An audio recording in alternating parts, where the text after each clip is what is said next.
இளமையா இருக்கிறதுக்காக நரபலி கொடுக்கறது, அதுக்கப்புறமா வந்து சின்ன பசங்களை டார்ச்சர் பண்ணி அவங்களோட பிளட் எடுத்து இது பண்றது, ஹியூமன் ஃப்ளஷ் சாப்பிட்றது, அண்ட் தென் நம்ம நினச்சி கூட பார்க்க முடியாத சில விஷயங்கள் படத்தில் மட்டும் காட்டும் பொழுது இதெல்லாம் நடக்குமா அப்படின்னு சொல்லி நம்ம ஈஸியாக கடந்து போன விஷயங்கள் ரியல் லைஃப்பில் நடந்துட்டு இருந்திருக்கு. அதை பண்ணவங்களாம் யாருன்னு கேட்டிங்கன்னா, யாரோ சாதாரண விஷயம், ஏதோ ஒரு பைத்தியக்காரன் வீட்டு பின்னாடி உட்காந்துட்டு மந்திரம் தந்திரம்னு பேசிகிட்டு இருக்கான், இல்லைன்னா ஏதோ ஒரு அப்யூசர் செக்ஷுவல் ஹராஸ் பண்ணுறவன் அப்படின்னு நம்மளால் வந்து கடந்து போக முடியாது. They are the law makers of the country. லா மேக்கர்ஸ்னு சொல்கிறத விட எல்லா கண்ட்ரிக்கும் ஒரு க்ரஸ்ட் இருக்கும், க்ரஸ்ட் ஆஃப் த கண்ட்ரின்னு நம்ம சொல்லலாம். தே are the top powerful people. அவங்க தான் இந்த விஷயம் எல்லாமே பண்ணுறதுன்னு சொன்னால் நம்மளால் நம்ப கூட முடியல. எஸ், ஹாய், ஹலோ, வணக்கம் and welcome to my YouTube channel. This is the uncreative. So இன்னைக்கு வந்து மோர் ரீசெண்ட்லி ஒரு விஷயம் வந்து ரொம்பவே பரபரப்பாக பேசிட்டு இருக்கு, எப்ஸ்டின் ஃபைல்ஸ் அப்படின்னு சொல்லி. இது ஒரு மாதத்துக்கு முன்னாடி ரிலீஸ் ஆயிடுச்சு. அப்போ கொஞ்சம் பேர் பேச ஸ்டார்ட் பண்ணாங்க. பட் இப்போ நெட்ஃப்ளிக்ஸில் சீரீஸ் அண்ட் டாக்குமெண்ட்ரி ரிலீஸ் ஆகிட்டதுக்கு அப்புறமா இதை பற்றி நிறைய பேர் வந்து பேசிட்டு இருக்காங்க. நிறைய பேர் ட்விட்டரில் வந்து போட்டுட்டு இருக்காங்க, இந்த நிறைய யூடியூபர்ஸ் பேசிட்டு இருக்காங்க. இது வந்து எதனால வந்து இவ்வளோ பேசப்படுது, அந்த ஃபைல்ஸில் வந்து என்ன இருக்குது அப்படின்னு கேட்டிங்கன்னா, நம்மளால வாய் விட்டு கூட சொல்ல முடியாத, நினச்சி கூட பார்க்க முடியாத பல விஷயங்கள் இருக்கு.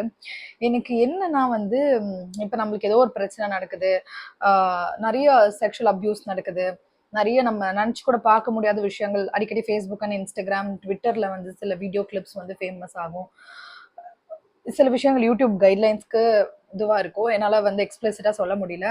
ஒரு வயதான ஒரு தாத்தா வந்துட்டு ஒரு சின்ன பொண்ணை வந்துட்டு, அந்த பொண்ணுக்கு அது தப்புனே தெரியல, ஒரு தோட்டத்தில் கூட்டிகிட்டு போயிட்டு ஏதோ தப்பாக அந்த பொண்ணுக்கு நடந்துக்கிற மாதிரி ஒரு வீடியோ வந்து ரிலீஸ் ஆச்சு. அந்த பொண்ணுக்கு அது தப்புனே தெரியல. Actually I won't say it's a கன்சர்னோட நடக்குதுன்னு சொல்லிட்டு, of course it's not a concern.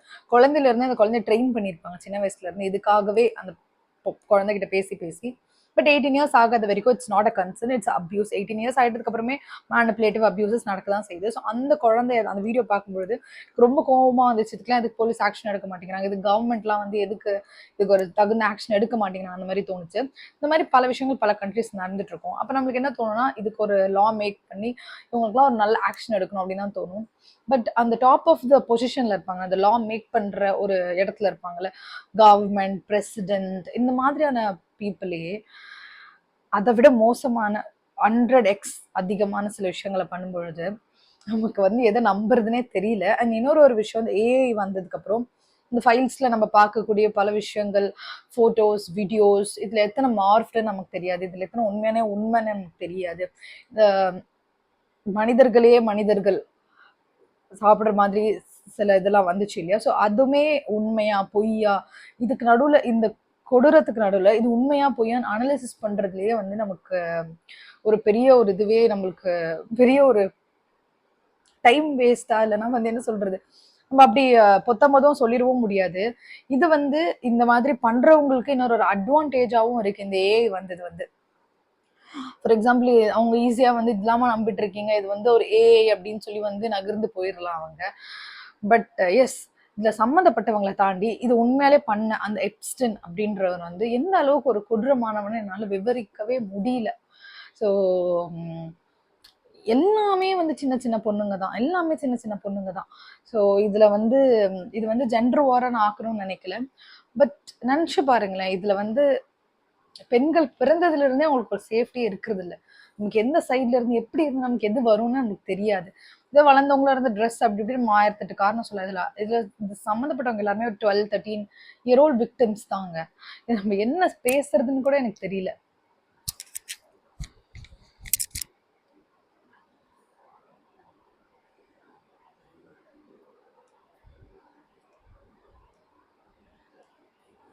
Next வந்து they using the code words that makes it very more sick. So எனக்கு பீட்சா வேணும் அப்படின்னு கேட்டால் வந்துட்டு அவங்களுக்கு சின்ன சின்ன பொண்ணுங்க வேணும் அப்படின்னு கேட்குற மாதிரி. தே வாண்ட் சீஸ் மீன்ஸ் இன்னும் யங்கராக இருக்கிற பெண்களை வந்துட்டு அவங்க வந்து அடையணும், லைக் கேட்குறாங்கன்ற மாதிரி. ஹாட் டாக்ஸ்ன்னு சொன்னால் வந்துட்டு ஆண்களை வந்து சொல்ற மாதிரி பாய்ஸ் கேட்குறாங்க, அந்த மாதிரி. ஸோ இது வந்து ஃபெட்டிஷ்னு கூட சொல்ல முடியாது, இது வந்து ஃபெட்டிஷ் அதே ஒரு ஒரு மாதிரி ஒரு மாதிரியான ஒரு வேர்டு.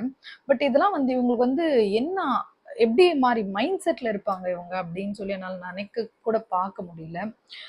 எனக்கு வந்து எப்பவுமே இந்த ஒரு ஆச்சரியம் இருக்கும், நம்ம உயிர் வாழ்றதுக்கு நம்மளுக்கு வந்து சந்தோஷமா இருக்கிறதுக்கு, நம்மளுக்கு தேவையான பொருட்கள வாங்கி சந்தோஷமா இருக்கிறதுக்கு, நம்மளுக்கு ஒரு குறிப்பிட்ட அமௌண்ட் ஆஃப் காசு போதும். பட் இவ்ளோ கோடீஸ்வரங்களா இருக்காங்களே, இவ்ளோ லட்சக்கணக்குல, கோடிக்கணக்குல நம்மளால இமேஜின் கூட பண்ணி பார்க்க முடியாத அளவு காசு வச்சிருக்காங்க. இவங்கலாம் அத வச்சு என்ன பண்ணுவாங்க? அப்படின்னு சொல்லி யோசிச்சு பார்த்துருக்கேன். பட் அவங்களோட உலகமே வேறையா இருக்கும் போல இருக்கு. நம்ம நெனச்சு கூட எப்படி அவங்களோட காசு எவ்வளோ இருக்குன்னு நெனச்சு பார்க்கவே முடியலையோ, அது மாரி அவங்களோட ஸ்பெண்டிங் கேப்பபிலிட்டி அவங்க தி திங்ஸ் தே ஸ்பெண்ட் அவங்க அந்த காசு வச்சு என்ன வேணா பண்ணுவாங்க போல இருக்கு. என்ன வேணா பண்றாங்க. அது வெளியவே வராம மறைக்கவும் மறைக்கிறாங்க. இது இத்தனை வருஷம் கழிச்சு தான் இப்பதான் வந்து இந்த ஃபைல்ஸ் வந்து வெளிய வந்திருக்கு.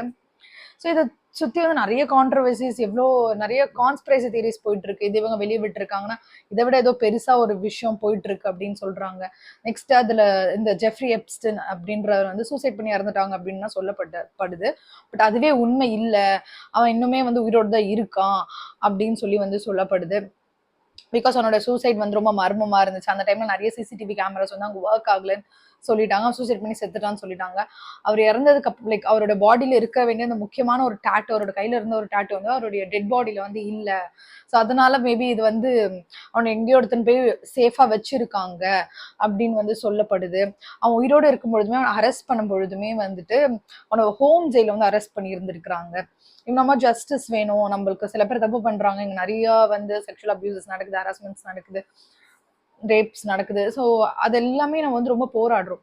பட் அவங்க நிறைய டைம் நம்ம ஜஸ்டிஸ் கிடைக்கிறது இல்லை பிகாஸ் ஆஃப் தேர் பவர். ஆனால் இவ்வளோ பெரிய பவர்ல இருக்கிற ஒருத்தன் அசால்ட்டாக தப்பு பண்ணிட்டு டாக்குமெண்ட்டோட ஸ்டார்டிங்ல பார்த்தீங்கன்னா ரொம்ப அழகாக அவன் கூலாக அவங்க கேட்குற கேள்விக்கெல்லாம் வந்துட்டு பதில் சொல்லிருக்கான். அவ்வளோ கோபமா வந்துச்சு எனக்கு அதை பார்க்கும்பொழுது. காசு இருந்தால் என்ன வேணா பண்ணலாமா? அஃப்கோர்ஸ் என்ன வேணா பண்றாங்க ஆக்சுவலி. நிறைய டேர்ம்ஸ் வந்து பார்க்கும் பொழுது இதுல வந்து ஏய் நீ என்னடா பைத்தியக்காரத்தனமா அப்படி பண்ணிட்டு இருக்க, உனக்குலாம் வந்து படிப்பு இல்லை, அறிவு இல்லை, அதனால தான் இப்படி பண்ணிட்டு இருக்க அப்படின்னு நம்ம இனிமே ஒருத்தவங்களை லேபிளே பண்ண முடியாது. பிகாஸ் இங்க வர்ஸ்ட், உலகத்தோட வர்ஸ்ட் கேவலமான அருவருக்கத்தக்க விஷயங்களை பண்றவங்க எல்லாருமே the most intelligent people, the most successful people, the most richest பீப்புளாக தான் இருக்காங்க. For example Stephen Hawking black hole பத்தி பேசின ஒரு மனுஷங்க. you cannot even judge people based on their education, their brilliance, their money they have, the success they hold. Nothing. அவங்களுக்குள்ள என்ன வக்ரம் இருக்கு, அவங்களுக்குள்ள என்ன தப்பு இருக்குன்னு கூட நமக்கு தெரியாது. அண்ட் இன்னொரு ஒரு விஷயமா சொல்றாங்க, Stephen Hawking just because he is dead, என்ன சொல்றது, Michael Jackson is dead, they're just throwing this people under the bus. எனக்கு தெரியல எது உண்மை எது பொய் அப்படின்னு எனக்கு தெரியல. அடிப்படாத பேரே நிறைய இல்லை. The spiritual leaders, society, country leaders, டெக்னாலஜிக்கலாக வந்து அதை எடுத்துகிட்டு போய் நிறுத்தினவங்க எல்லாருமே இதில் வந்து அடிபட்டு இருக்காங்க. இதில் என்ன ஆயிடுதுன்னா நமக்கே லைக் நம்மளோட எல்லாரோட ஆசை என்ன இருக்கும், கஷ்டப்பட்டு உழைச்சி சம்பாரிச்சு நம்ம ஒரு இடத்துக்கு போய் சேரணும் அப்படின்னு தான் நம்ம நினைப்போம். So I do want become this elite group of people. Of course like everyone wants to நம்மளுக்கும் அந்த அந்த ஒரு பாய்ஸ் கார்டனில் வீடு வாங்கணும், இந்த மாதிரி பல விஷயம் இருக்குது. But at the end of the day நம்ம எங்கே போய் நிற்க போகிறோம்னு பார்த்தீங்கன்னா these people what they doing, like maybe we are also pushed. நம்மளுக்கு பிடிக்கலனா கூட அந்த சொசைட்டி, அந்த எலைட்டு, அந்த மான மரியாதை, அந்த ஒரு கிளாஸ் மெயின்டைன் பண்ணணுன்றதுக்காகவே இந்த மாதிரியான அருவருக்கத்தக்க விஷயங்களை பண்ணக்கூடிய ஒரு பண்றது அக்செப்ட் பண்ணிட்டு அங்கே இருக்கக்கூடிய ஒரு பர்சனை வச்சு நம்ம தள்ளப்படுறோமோன்னு எனக்கு பயமா இருக்கு. அட்ரினோக்ரோம்னு ஒரு விஷயம் சொல்றாங்க. இளமையா இருக்கிறதுக்காக வந்து என்னென்னமோ ஒரு குழந்தைய ரொம்ப ரொம்ப ரொம்ப அவங்க எக்ஸ்ட்ரீம்ல டார்ச்சர் பண்ணி அந்த டைம்ல அவங்களோட பிளட்டை வந்து ஹார்வெஸ்ட் பண்ணி அவங்க வந்து யூஸ் பண்ணிப்பாங்க. இதெல்லாம் எந்த அளவுக்கு உண்மை, this are all the conspiracy theories. But இது எந்த அளவுக்கு உண்மை எந்த அளவுக்கு போய் நம்மளுக்கு தெரியாது. ஆஸ் ஃபார் அஸ் நான் வந்து டாக்குமெண்ட்ரியில பார்த்த வரைக்கும் lot of child have gone through abuses. சில போட்டோஸ் நான் பார்க்கும்பொழுது ஹியூமன்ஸ் வந்துட்டு தே ஆர் ஈட்டிங் இட். இது அஃப்கோர்ஸ் என்ன சொல்றதுன்னே தெரியல. இவங்க எல்லாருமே வெளியே இருக்காங்க, சந்தோஷமா இருக்காங்க. Even some of the people who got their names in Epstein files is still ruling the top countries in the world. இதை பத்தி நம்ம பேசலாம், குமுறலாம், பகிரலாம். ஆனா அதை தாண்டி நம்மளால ஒண்ணுமே பண்ண முடியாது. Actually we need to accept the fact. நம்மளால ஒண்ணுமே பண்ண முடியாது. they are the law makers, they are the they are the top of anything. Like, they are the rulers, they can do anything, they can do anything. Even like நம்மளோட ஒரு ஏதோ ஒரு country வச்சுக்கோங்களேன், அந்த சில இந்த பாரிசாலன் சொல்லுவார்ல, அந்த ஒரு இலுமினாட்டி கும்பல் அந்த மாதிரி ஒருத்தவங்க தான் ஆட்டி வைக்கிறாங்க. I don't know about the Illuminati and all, like but most of the கண்ட்ரியோட இருக்கிற மொத்த population, the rule, every thing, what we need to consume, what we need to watch, what we need to wear, everything is get decided by the top 10 or 100 of peoples. அவ்வளோதான், அவங்க தான் நம்ம வாழ்கிற வாழ்க்கையை decide பண்ணுறாங்க. அவங்கள பற்றி நம்ம எப்படி ஒரு விஷயம் வரும்போது, there is nothing to say about it, there is nothing we can do about it. That's it. Tata, bye bye.